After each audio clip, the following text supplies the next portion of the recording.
नमस्कार. आजचा व्हिडिओ अत्यंत महत्त्वाचा आहे.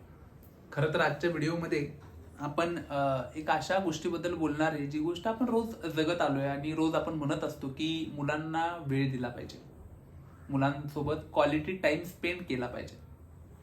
परंतु पालकांनो, माझा तुम्हाला एक प्रश्न आहे की नेमका हा क्वालिटी टाइम म्हणजे काय हे तुम्हाला माहित आहे का?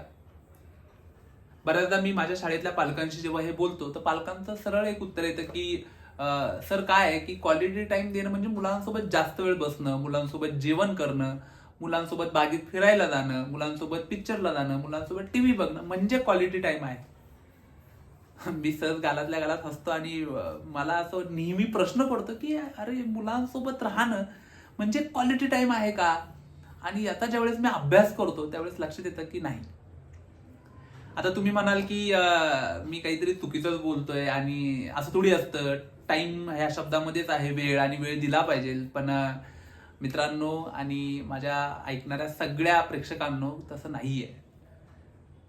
क्वालिटी टाइम म्हणजेच गुणवत्तापूर्ण वेळ ही फक्त मुलांसोबत राहूनच नाही, तर मुलांच्या विचारांमध्ये जाऊन आहे.